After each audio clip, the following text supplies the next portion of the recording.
Hello, it's 10 o'clock. This is Sky News at 10. Our top story. A climate of fear. The Met Police Commissioner says his armed officers are afraid of the legal fallout of using their weapons, even when they follow their training. Anger in the northwest as a minister hints that the HS2 rail project could end at Birmingham amid spiralling costs. Rishi Sunak is the kind of Prime Minister who's prepared to take these difficult long-term decisions. Why is it that people in the north are always forced to choose? Why are we always treated as second-class citizens when it comes to transport? More than just photo opportunities, Sir Ed Davey keen to show he can navigate the Lib Dems to power at the party conference. Also ahead, pardoned convicts recruited by Russia to fight in Ukraine return home to kill again. A British father's fight for justice for his daughter who drowned in Albania. Touchdown. Clues to the origins of life. A space capsule carrying dust from a 4 billion-year-old asteroid returns to Earth. And we'll take a first look at tomorrow's front pages in our press preview from 10:30 p.m.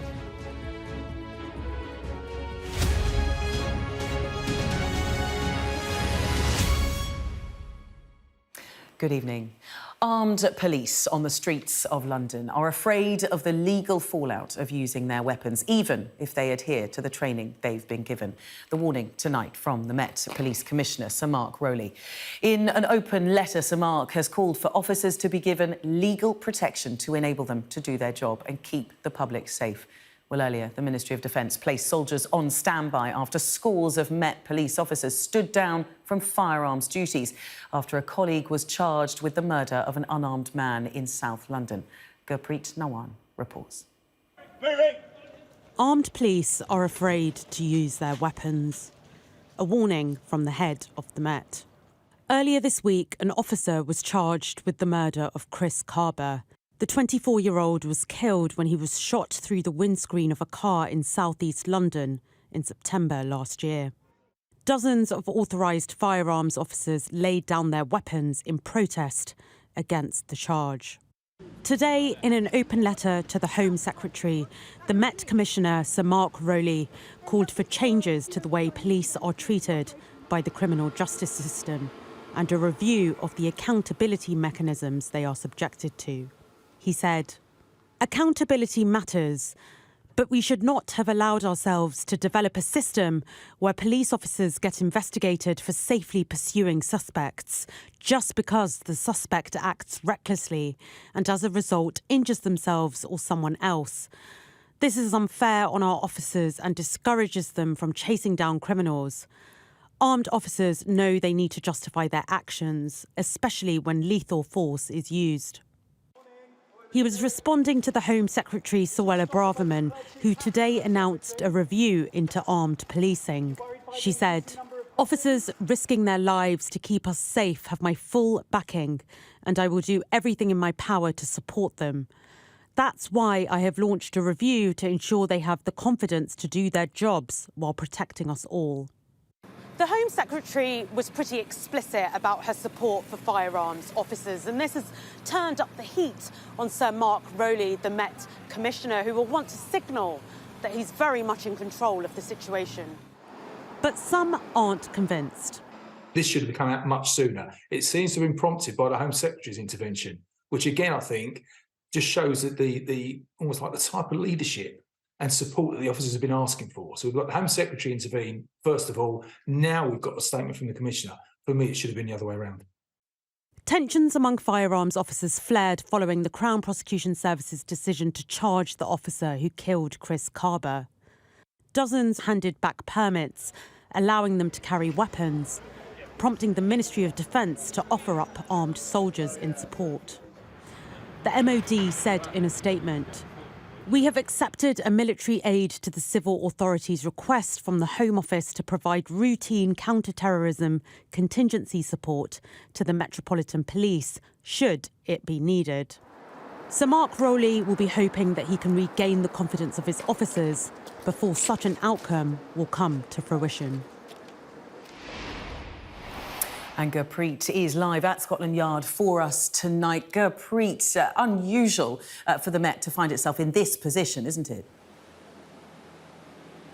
Yes, and it throws up a number of challenges for the Met, ensuring on the one hand that its officers have the confidence to do their jobs properly without fearing that they may be charged afterwards, while also ensuring that the force retains the confidence of the communities it serves. It's a delicate balancing act, one that the Met Commissioner is acutely aware of. He references those two strands repeatedly in that statement that he's just put out. And although he doesn't directly comment on the officer involved in the Chris Kaba case, he wouldn't be drawn on that. He did show robust support for police officers, calling for a review into the criminal justice system and the way it treats police officers in such cases.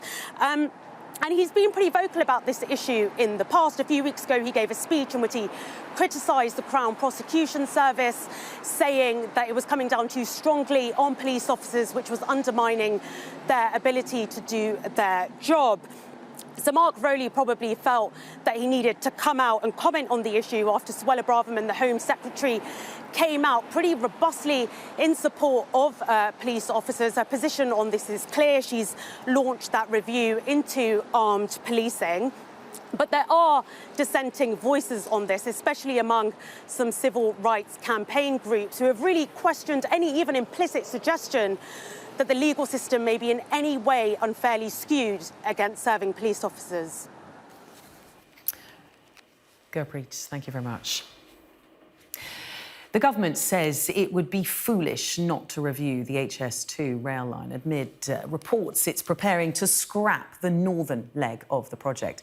Defence Secretary Grant Shapps, a former Transport Secretary, said the line could end at Birmingham in an effort to cut spiralling costs. Mr Shapps said the Prime Minister was prepared to take difficult long-term decisions.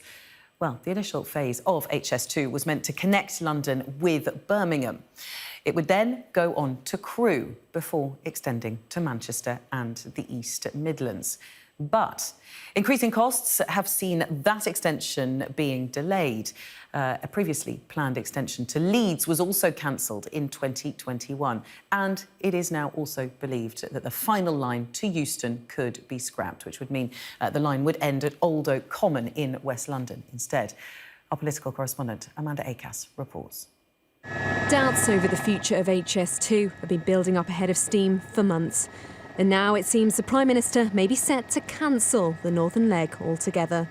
Money is not infinite. The Defence Secretary didn't exactly dampen speculation this morning. We take those long-term decisions seriously, but we don't think that any amount of money, no matter how big the budget gets, you should just carry on ploughing it in. There has to be a point at which you say, hold on a minute, let's just take a break here. Things have changed. If you don't stop and reflect after things have changed, that is a foolish approach. The Mayor of Greater Manchester argues it would be a huge blow to the north. Why is it that people in the north are always forced to choose? Why are we always treated as second-class citizens when it comes to transport? This was the Parliament when they said they would level us up. If they leave a situation where the southern half of the country is connected by modern high-speed lines and the north of England is left with Victorian infrastructure. Developing a high-speed rail link between north and south was initially a Labour idea. HS2 was formally signed off by the coalition government in 2012 with an estimated cost of £32.6 billion. By 2021, even after the eastern section to Leeds had been scrapped, the price tag had spiralled to between 53 and 71 billion. But a leaked government review in 2020 suggested the final cost could hit 106 billion. With inflation, many believe that's increasingly plausible. Building work on HS2's London terminus here in Euston was put on hold in March for 2 years because of inflation. But many worry this part of the project could also be abandoned, with trains from Birmingham coming into Old Oak Common in Acton, some 6 miles away. Critics argue that failing to reach either central London or the north of England defeats the point of HS2. But a Whitehall source told Sky News the Prime Minister had changed his mind after seeing the eye-watering costs of the project, which are now out of control. But the idea has big critics in the Tory party. Boris Johnson called it desperate, and even David Cameron said to have privately warned against it. For Red Wall MPs who support HS2, it's a balancing act. I'm willing to give him the space to see what he's got to say.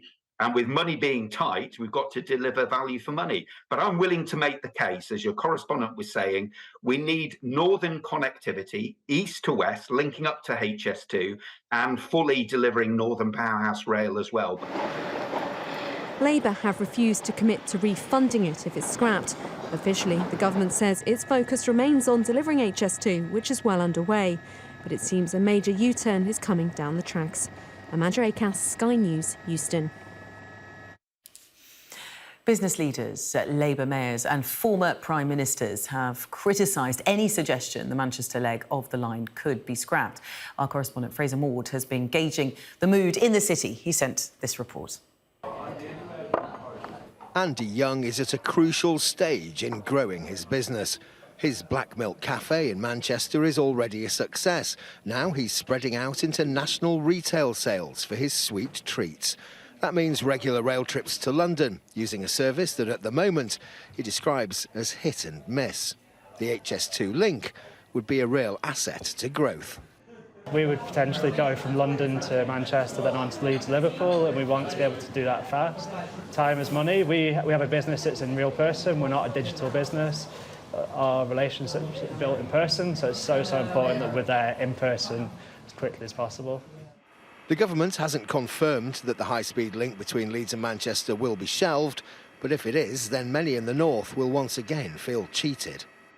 Only 2 months ago, the government's Levelling Up department promised to fast-track important infrastructure projects. So it will come as little surprise that any plans to axe a major rail link to the north would be seen by many as a huge blow to those levelling up aspirations. Businesses fear that the current uncertainty over the route will hamper investment. What it will mean was that you won't get any of the benefits of HS2 in the north of England at all. You won't be able to go onto that new line from Birmingham to where it would go in Ealing. And so it would do nothing to improve connectivity. What you would also do is lose a big hole in the middle of the Northern Powerhouse rail network. It's frustrating for the rail users too. Yeah, I think it's a good idea to have more infrastructure, not less infrastructure. And even though it comes at a cost, the ultimate benefits will be greater in the longer term for the economy and the British people. You don't want to be limiting people's ability to get work in different places and travel further. Why would they do that? They shouldn't. Money. No, but we do need it, right? So I think it should just come into play. Infrastructure isn't the only factor that is key to levelling up, but it is an important one. And a lack of desire to complete the link between Manchester and London may well reopen the north-south divide. Fraser Maud, Sky News, Manchester. The Liberal Democrat conference is well underway in Bournemouth as the party sets about winning over the Tory heartlands at the next election. The party is the first to adopt an early version of a manifesto, and leader Sir Ed Davey now needs to show the substance behind the stunts. Our political correspondent Rob Powell is in Bournemouth. Heading towards a general election, on the surface a Lib Dem leader with reasons to feel buoyant. But there's still space for slip-ups as attention turns to policy. Speaking to Sky News, Sir Ed Davey defended a big-ticket promise on social care. A lot of our spending actually saves money. Take our proposal for free personal care. It's got a price tag of $5 billion, but it also saves a huge amount of money on the NHS because people can leave hospital more quickly, so they're not taking up expensive bed space. You hope you'll save that amount of money. You don't know that, do you? Well, a lot of I listen to people who've studied this in great detail. Water pollution is another area where the party thinks it's on the scent of electoral gains. It's a brief that now falls to Tim Farron, as another former leader and coalition minister suggests the party is ready to serve again. And Lib Dem ministers played their role in the time of national crisis, and we would again. So they understand money, and we have our responsibilities, and we would be a responsible actor in Parliament, whatever this next general election throws out. With this probably the last conference season before that vote, policy is a priority. The coalition years showed Lib Dems the risks of making promises they can't keep. And the big and expensive proposals being debated here are clearly targeted at the doorstep concerns of disillusioned Tories. But with a general election around the corner, they'll have to survive the scrutiny of that campaign. In the hall, members voted through the outlined plan for the party's manifesto in that campaign. Some stirred to raise concerns over an apparently cautious approach to Brexit. If we, the Liberal Democrats, don't talk about the single market, the Tories aren't going to, Labour's not going to, the Tory press is not going to, we're the people who should be doing it. Rejoining the EU is still the party's long-term vision, but Lib Dem officials maintain Brexit lacks the pulling power of the past. Bridging the gap between members and voters, often a challenge at conference, spotting political danger, an imperative for all. Rob Powell, Sky News in Bournemouth. Our Deputy Political Editor, Sam Coates, joins us from Bournemouth. Sam, so as it stands tonight, we don't know where HS2 trains will go, and even if they'll go at all. That's right. There is a degree of uncertainty here, Belle. Oh, there's more than a degree of uncertainty. Yesterday, Sky News was being told by government sources that a decision on HS2 could come this week. It looked as if that might have been Tuesday or possibly Friday when we're in the run-in to Conservative Party conference. But today, senior government sources were telling me that actually it might not happen until November, maybe 6 weeks away.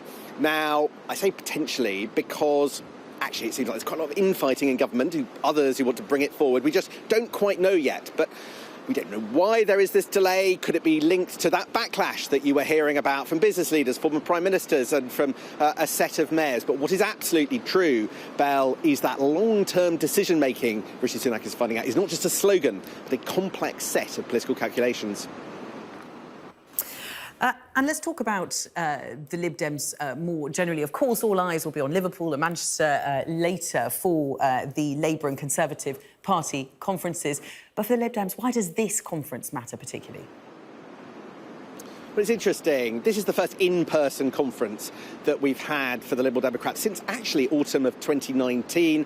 It's the first Liberal Democrat conference that has mattered since the autumn conference of 2014 because of the role that the Liberal Democrats might play after the next general election. Now, back then in 2014, they were in government with the Conservatives. And the Liberal Democrats have done a remarkable gear change in the years since, because today they are almost uniquely an anti-Tory force. Just 2 of the seats that they're targeting are actually Labour. All the rest are Conservative, and that means that they are no longer choosing between different parties who they can potentially play kingmaker with, but almost certainly would put Labour in power if they got the opportunity. Now, here in Bournemouth, we're really looking at 2 things. First of all, the scale of leader Ed Davies' ambition and the way he wants to go about it.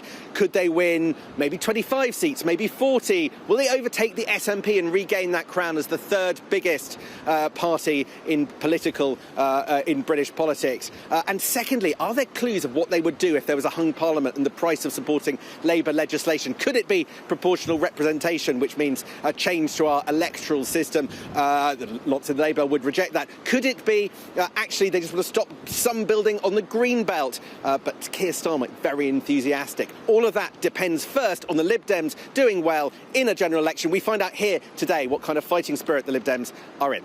All right, thanks very much. Sam Coates there in Bournemouth at the Lib Dem conference. Dutch police have used tear gas to disperse rioting football fans. Ajax's match against rivals Feyenoord was suspended in the second half when fireworks were thrown on the pitch. Mounted police were deployed outside the stadium as angry Ajax fans tried to force their way into the main entrance. The team have had a poor start to the season and failed to qualify for the Champions League for the first time in 13 seasons. France is withdrawing its ambassador and its troops from Niger. It comes after the country's democratically elected president was deposed in a coup in July. It's a significant blow to French foreign policy in Africa, with troops pulling out of neighbouring Mali and Burkina Faso following coups in recent years. A British father whose daughter drowned whilst diving in Albania says he feels like her death has been swept under the carpet. George Gannon has spent the past year trying to find out what happened to 29-year-old Rebecca, who was on an organised tour when she got into difficulties. He is returning to Albania tomorrow. He says he'll never stop fighting for justice for his daughter. Lisa Dowd has the story. And of course, she started off over here in New Zealand. Rebecca's world revolved around diving. By the age of 29, she'd ticked off dozens of sites. She finished up diving in Albania, and then she never came back. A year ago, Rebecca Gannon from Stone in Staffordshire was diving on an organised tour with Speranka Diving Centre in Saranda in Albania when something went wrong. Completely stunned. We were sitting as a family watching the funeral of the Queen when the knock on the door, 2 policemen came in and said, we've got to tell you that your daughter's died in Albania. Well, I haven't even been able to cry yet. I haven't been able to grieve. George has spent most of the last 12 months in Albania trying to find out what happened. It's terrible. I've had no help from Albanian government. I've had no help from the British government whatsoever. I've just been out there on my own fighting for my daughter with no help whatsoever. And when I've tried to contact people, they just won't speak. It's like the whole situation just being swept under the carpet, and it never happened. But I'll never stop. I will never stop. So get justice. Speranka ran dive trips in the Ionian Sea. Rebecca's dad suspects that her drowning could have been prevented and that it took too long to rescue her. The company no longer appears to be operating, and one Albanian journalist has reported that there has been an arrest. The prosecutors charged the owner of this company, which provides scuba diving in Saranda, with breaching health and safety regulation at work. This is the only charge, and basically he did put a surety of about £13,000, and he was released on the bail. The Foreign Office in London say they are in touch with Rebecca's family and the Albanian authorities. But George Gannon says he feels cast adrift. He spent his life savings on fighting for answers on behalf of his daughter. Lisa Dowd, Sky News, Staffordshire. To Russia now, where 2 ex-convicts recruited to fight in Ukraine have murdered 6 people. Both the Russian military and the Wagner mercenary group have recruited prisoners willing to be sent to the front line in return for a pardon. Well, now many of them are returning home and they are leaving a trail of violence behind them. Our Moscow correspondent Diana Magnay has this report from the village of Derevyannoe in northwest Russia, where the killings took place. A warning, her report contains distressing content. On the night of August the 1st, 2 men broke into this house and murdered the owner, Artyom Terashenko, and his 71-year-old father, Vladimir. Then they set the place on fire. Terashenko's children, aged 9 and 12, managed to escape and raise the alarm, which is how Irina found out that her brother and father were dead. The children didn't see how they were slaughtered, but afterwards they saw the blood, and grandfather covered in blood, and they heard how dad screamed. The 2 men then continued down the road and stabbed and killed 4 people in this house too. Alexandra is the sister of one of the suspects, Igor Safonov. He'd just returned from fighting in Ukraine, where he'd been recruited straight from prison by the Russian military, a practice started by the late Wagner boss Yevgeny Prigozhin and continued enthusiastically by Russia's Ministry of Defense.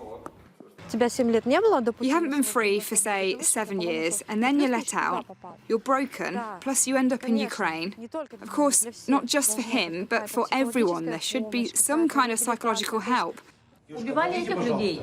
Both men are now in custody, awaiting trial. Horrific as it is, this is not a one-off. It's not just the men in zinc coffins who are returning home from the front, but now tens of thousands of ex-convicts coming back too. Dangerous men traumatised by war, tearing at the social fabric of the places they're returning to. 3 years ago, we were in the Siberian city of Kemerovo, covering a case of domestic violence which had ended in the murder of 23-year-old Vera Pechdelova.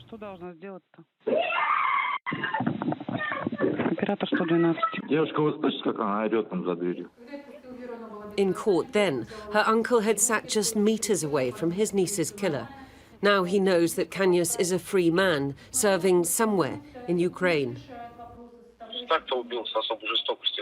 He murdered her with extreme cruelty, and now he will have been trained to fight.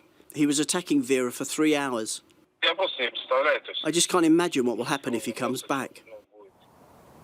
Domestic violence has long been a major problem in Russia. Now add to that a generation of war-scarred men where the state does precious little to deal with their trauma. We're from a good family. This is not how he should have died. And they burned him. They also burned him. I still can't even bury my family. Irina says her faith in God helps her get through each painful day. That is just as well, because there are few signs that the state will step up to protect its people from Russia's worst, most violent offenders. Diana Magnay, Sky News, Derevyanoye in northern Russia. A surge in migrants crossing the US border from Mexico has pushed a city in Texas to breaking point. The mayor of El Paso says more than 2,000 people are seeking asylum every day, overwhelming the public services there. Another border city declared an emergency this week after the arrival of 8,000 people. Our US correspondent, Martha Kalner, reports. They cheer at the camera because this is the final leg of a perilous journey. Migrants are bearing down on their destination over the Mexico-US border.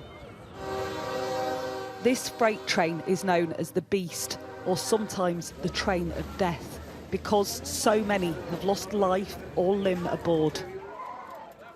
Here, families, mostly from Venezuela, clamber on outside the Mexican town of Irapuato, and more are attempting this journey amid a surge in illegal migration to the US. Sleeping on top of cardboard boxes here, these people had been waiting for days next to the tracks for an opportunity. Yorva says, despite the risks we take, I would say we have no alternatives until we reach our destination. Maya here too, with her partner and 6 children. She says, my goal is to be able to get to the United States and enter legally with my family, to have the opportunity to work for my children, to study, learn languages and new things. Large numbers, though, continue to overwhelm officials as they pour into Texas border towns. El Paso is described as at breaking point. More than 8,000 turned up in the city of Eagle Pass this week. The US Homeland Security Secretary meeting the President of Honduras in Texas. We are seeing an increase in the number of migrants arriving at our southern border. This is a reflection of the fact that the number of displaced people, not only in the entire Western Hemisphere, but globally, is at an historic high. Our immigration system is absolutely broken.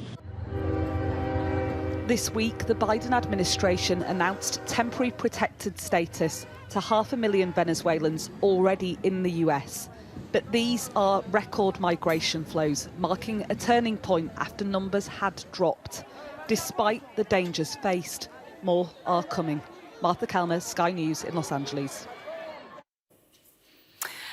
A space capsule carrying NASA's first asteroid samples has returned to Earth. Scientists hope to have collected around a cupful of pebbles and dust dating back to the dawn of the solar system. And it could help us better understand how Earth and life formed. Shaman Freeman-Powell reports. A chip off the old block, a handful of dust taken from a mountain-sized asteroid called Bennu. Touchdown.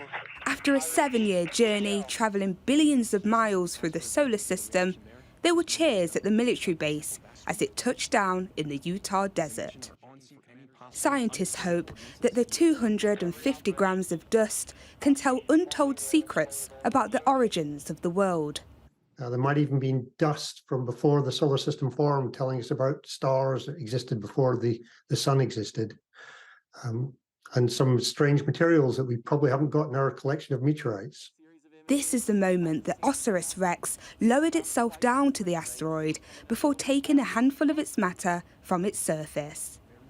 Then, from the depths of the universe to a lockup in the Utah desert, scientists rushed to recover the 4.5 billion-year-old material. A quarter of the sample will now be given to a group of more than 200 people around the world, and the study of the space rocks will begin. But there's no rest for the OSIRIS-REx spacecraft. After releasing the sample capsule from 63,000 miles away from Earth, it was off again, firing its engines for a new journey, exploring a second asteroid, Apophis. Shimon Freeman-Powell, Sky News. Well, let's get the latest sports news now with Chris from Sky Sports News. This Sky News Sports Bulletin is brought to you by Vitality. Getting more people more active. Live life with Vitality. It seems like you've spent probably over a decade in a fight, and oftentimes in a fight on your own. Yeah, look, it's not ideal, but you know, it's made me a far more resilient person. You know, I can definitely say that. And sometimes you just have to take the fight on. Majority of it's been alone, but look, I don't mind that. You know what I mean? It is what it is. Like I've got my values, and people have their values, and you know, they aren't always going to be the same. And the way they view me, you know, that's just comes from an uneducated person who doesn't really know too much what they're talking about. But there's been death threats, there's been a lot of horrible things towards your family. Of course. Yeah, like I said, like I'm quite thick-skinned. Like I'm a product of my environment and where I've come from. You know, it's a place that's very headstrong, very stubborn, like resilient, proud people, and so I'll take that all day. Like you can abuse me, like I said, it's not ideal, but I'll take it. But when you start bringing my children and my family, then that's crossing the line. That's a whole different ball game. I understand that people have different values from me and different beliefs. Like I respect that. Just because I don't fall on the line and honor that doesn't mean I'm being disrespectful or I hate you. All I'm asking for is to be respected of my beliefs in return. It's as simple as that. Discrimination is discrimination. It should be treated the exact same. If I can be the one that paves the way for this to stop, and for any young Irish player coming across, and you know, if it stops them from getting abuse, and they feel free to do however they feel and what they believe in without the consequences, then you know, I think that'll be the ultimate goal. That'll be then. I think it'll be all worth it then. I think the audience needs to hear about this, how this affects your family, your parents, your wife, your kids, and how they deal with it. Yeah, over the years, my wife and especially my mother. My mother's a very anxious, worried person anyway. Yeah, it's been hard on her because, you know, as much as I can, like I said, I can take it head on, and I'm whatever, do your worst, whatever to me. But you know, you sometimes you forget that there's other people, you know, who are dealing it with you, and you know, who's probably not has got the same mentality as you. So it's been quite scary for my wife, and she's got quite worried over the years, and then my mother's got quite worried over the years, and sometimes my fault where I don't kind of think about how they're feeling because I'm just like straight on the, like, you know, wanting to react. Defense mode, defense mode. So yeah, like it has been quite hard. It has been quite hard. Is it tiring? Is it exhausting? It must be. It can be. Look, and it's exhausting when you have to keep explaining yourself over and over and over. That's the tiring part. Like don't get me wrong, I'm no angel on the side. Like I've made mistakes. Like the lockdown balaclava picture, like that was. I regret that. I regret it in a sense because it's give people now an opportunity to see what he brings on himself. But like the thing is, and I see people all the time. I think anytime my name gets brought up, they just attach that picture to it. Yeah. And that was just bad judgment on my part. It was supposed to be a joke, and it wasn't a joke, and it turned out just to be an absolute disaster judgment call. But that happened in lockdown, which was 2020. I've been getting abused since 2012. Wow. Yes. Yeah. So it's like you have 8 years of this. This Sky News Sports Bulletin is brought to you by Vitality. That was Sky News at 10. Coming up, we'll be taking a first look at tomorrow's papers in the press preview, including this story on the front of The Guardian. Its headline, Met Police request support from SAS after officers down firearms. Tonight, we are joined by barrister and former government minister Anna Soubry and political editor at the HuffPost UK, Kevin Schofield. So do stay with us for that in a second.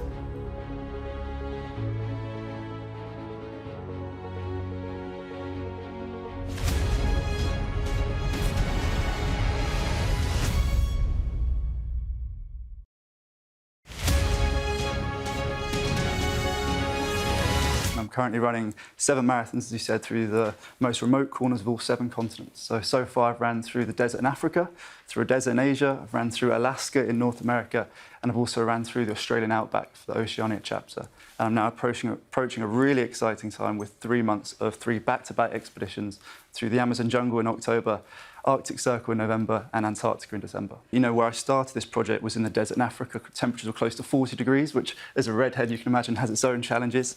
And we'll conclude this project in Antarctica where temperatures will be as low as -25. So there's a huge contrast. And as you said, these are not normal conditions, these are abnormal conditions, and therefore my training can't be normal either. So I'm often preparing in hot chambers, cold chambers, doing everything I can to prepare myself as best as possible. My grandfather, Captain Rick Taylor, he served in the British Army for 38 years. He served all around the world, but it was sadly his battle against dementia which took his life. And I had the huge honour at his funeral of delivering his eulogy. And there I made a promise to support the fight against dementia until we find a cure. And as my challenges grow, so must my purpose. So today I'm publishing an open letter to the Prime Minister. I'm asking for a £16 million investment into improving diagnostics. So currently in England, 1 in 3 people with dementia are never formally diagnosed, which is incredibly sad. And it means when these new potentially life-changing treatments do become available, thousands of people are going to be missing out on drugs that they deserve and they won't be able to get access to because of inadequate diagnosis. There's been so many, and it's inspiring hope in so many millions of us around the country. But the sad fact is, without people being able to get diagnosed accurately and early, then the treatments won't have its full effect. Dementia is the biggest killer in the UK. Currently, 1 in 4 hospital beds are occupied by dementia patients. So I hope so, and I hope doing this challenge, you know, as you said, running all around the world, I hope we can potentially bring a little bit of spotlight back to why this is so important.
Hello there, you're watching the Press Preview. A first look at what's on the front pages as they arrive. In the next half hour, we will see what's making the headlines with the barrister and former government minister, Anna Soubry, and political editor at the HuffPost UK, Kevin Schofield. Welcome to you both. Thanks for being with us in the studio here today, or not in the studio, but remotely with us today. Let's have a look first at what is on some of those front pages.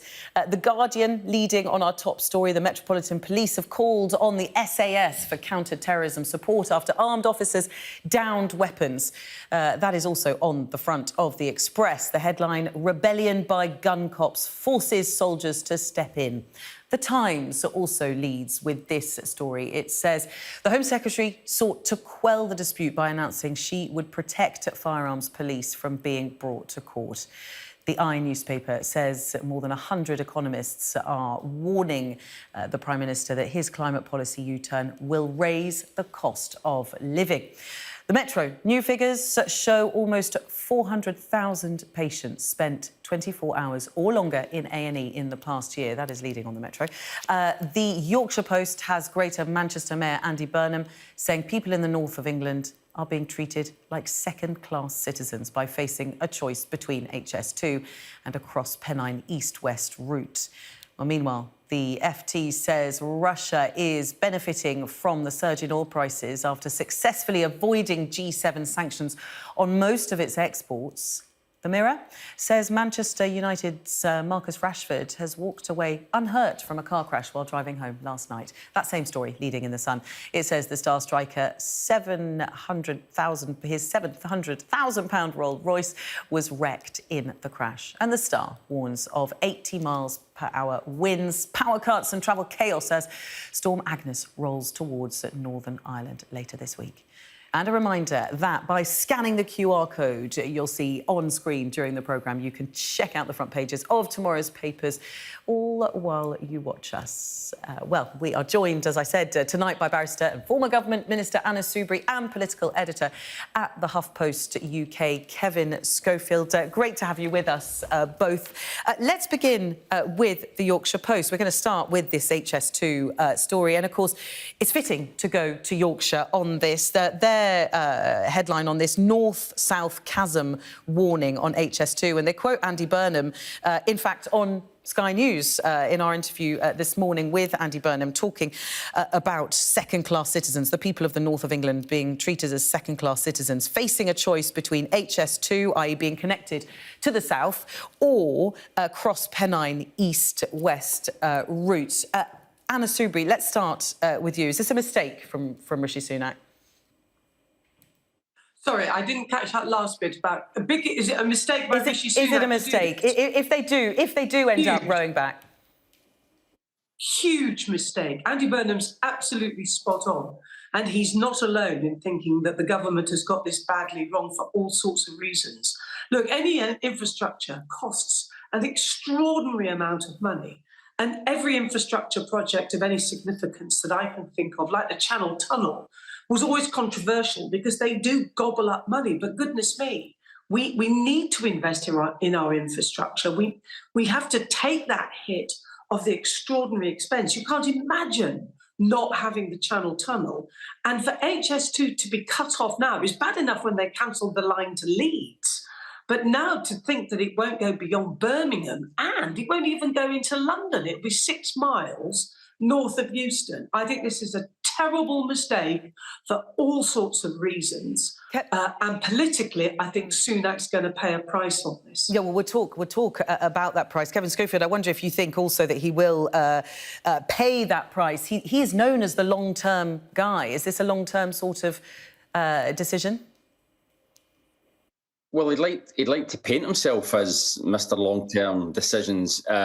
This would strike me as a pretty short-term cost-cutting measure. I mean, just reputationally for Britain, it would look awful. You know, that originally the line was meant to run from London, central London, to Birmingham, onto Leeds, onto Manchester. If it was to stop in Birmingham, it would just be a national embarrassment, effectively. And we've already spent billions and billions of pounds. And if they were to stop now, or after the line to Birmingham was completed, then what has it all been about? Now, the problem as well is that he has let this story run now for quite some time. We had Jeremy Hunt last week talking about the costs spinning out of control. We had Grant Shapps on the broadcast round this morning giving a succession of non-answers, casting huge doubt over the future of HS2. And if he was to perform a volte-face now and say, actually, you know what, we are going to continue with it, even that would look a bit silly because he's allowed the belief to get out there that he was actually planning to drop it. So it's been handled really, really badly. Well, it's interesting you say that because, in terms of how he's playing it, presumably a political decision, he's seen that there is this sort of red meat for those who don't want to vote for climate policies or infrastructure policies that will hurt their own pockets. However, what about his funders? The Guardian here on their front page, Tory donor threatens to pull cash over HS2. Now, this is an anonymous donor, but of course it comes after John Caldwell, the founder of Phones for You, already threatened to pull cash out from the Conservatives. This is a billionaire Tory donor over the rowing back on net zero pledges. Anna, I mean, I wonder what you make of this. Is it actually not going to be that helpful for him when it comes to finding, his own donors? I know. I think he's, as I say, for all sorts of reasons. I mean, obviously, Kevin's touched on the political implications, what looks like a weakness because they've not made a decision and the way they've handled it so badly. But there is also the fact that business is now turning towards Labour and seeing that actually they think, businesses say they trust Labour to do a better job with the economy, and indeed that's borne out by the opinion polls of voters. And of course, people who are involved in business know and understand about the importance of investing in infrastructure. And of course, I was part of that 2010 Parliament that voted for HS2. And it was after a terrific amount of debate and controversy. We knew it was going to cost shed loads of money. And I'm sure that there are better ways of managing the overall spend so it doesn't run out of control. But, as Kevin says, to stop it now, I mean, it's just will make us even more of an international laughingstock. And there will be so many business people who will be utterly dismayed about this, not just up in Manchester, but also in the Midlands and indeed even, if you like, in London, because they know how important it is that we do have good, decent infrastructure, public transport like this. Yeah. It's not just about speed, it's about capacity and connectivity, critical. Anna, Kevin, we are out of time already, although there's plenty more to discuss coming up. We will have Birmingham City Council turning to the government's go-to to pull it out of bankruptcy. Please stay with us. Anna and Kevin are back after the break.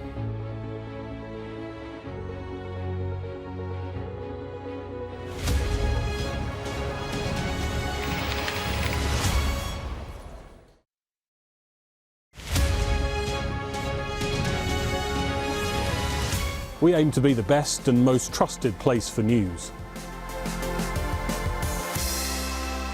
Greg Milam, Sky News, Manchester.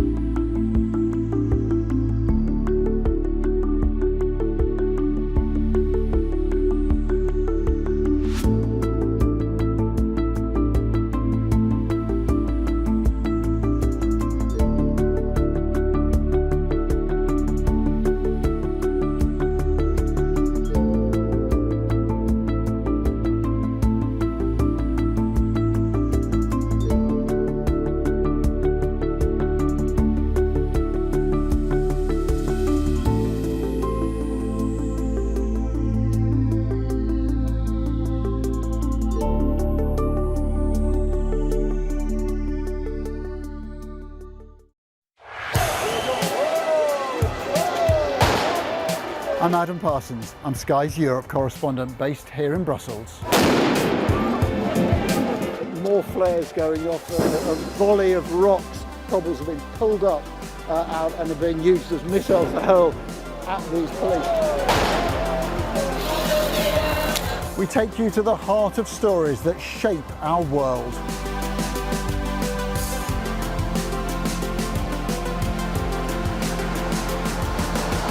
We aim to be the best and most trusted place for news. We have now left Italy and entered France. Nobody's asked to check our identity. Made by people who dare to challenge. Nice to see you again, Mr. Barnier. Why? Meeting you. Fishing does have the potential to stymie an enormous economic deal. What strikes you when you come to this glacier is not just the way in which the environment is changing, but the speed at which those changes are happening. It's devastating, actually.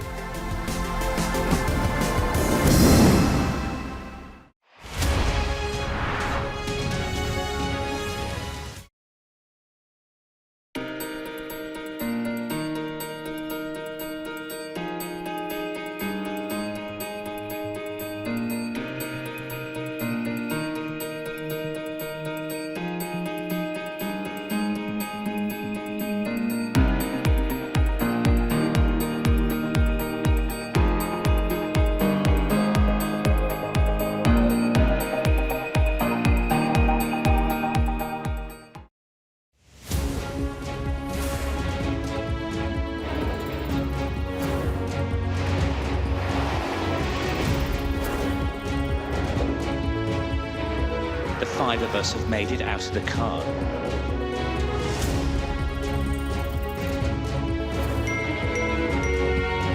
Welcome to Backstage, the film and TV podcast.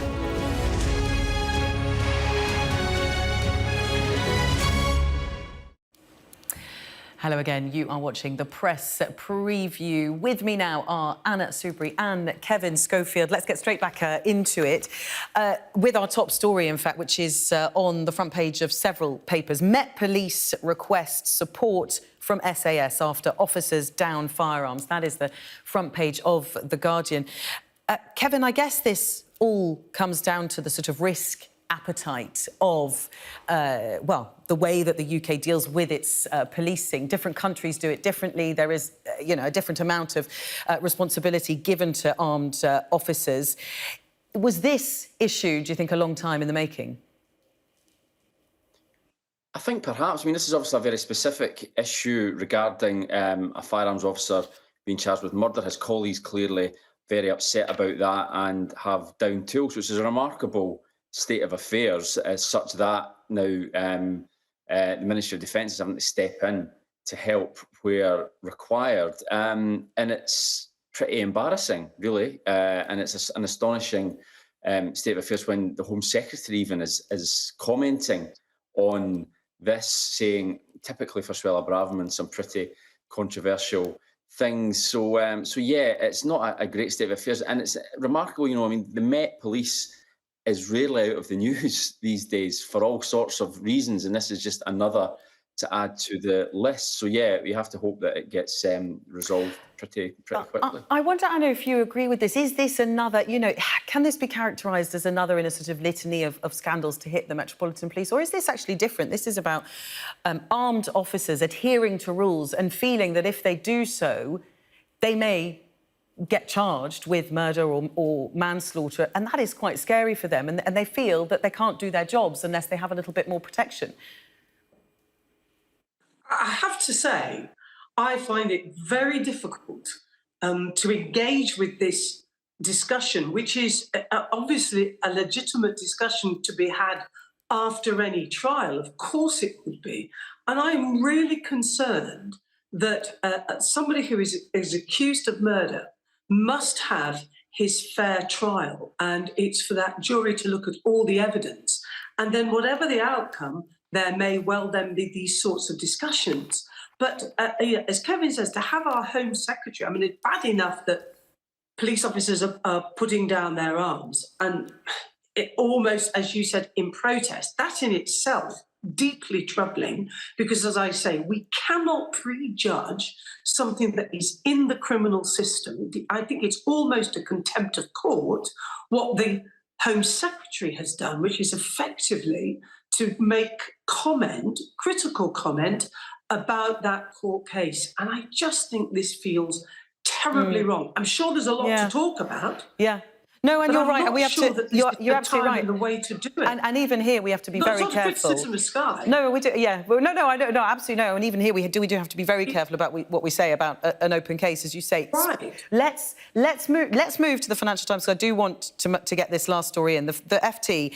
Birmingham turns to fix-it expert in the hope of salvation. Now, this is Max Caller. Kevin, just tell us a little bit about Max Caller, who's been called in to help bankrupt Birmingham City Council. What's his record and will he do it? Yeah, well, he helped to revive Tower Hamlets. He was involved in an investigation into incidents at Liverpool City Council, helped revive Slough as well. So he does have a pretty good track record. He's certainly going to need all that experience and more, I think, to try and turn around Birmingham City Council's fortunes. They're obviously in a terrible financial situation, which will obviously impact local people in terms of the services that the council provides. So yeah, but he does have a good track record, and the hope is obviously that he'll be able to go in there, and it will be. It'll certainly be exciting to see how he does. Kevin, Anna, we will be back with you in an hour. Thank you very much. Coming up next on Sky News at 11, more on our top story there. Dozens of police officers handing in their guns after a colleague was charged with murder.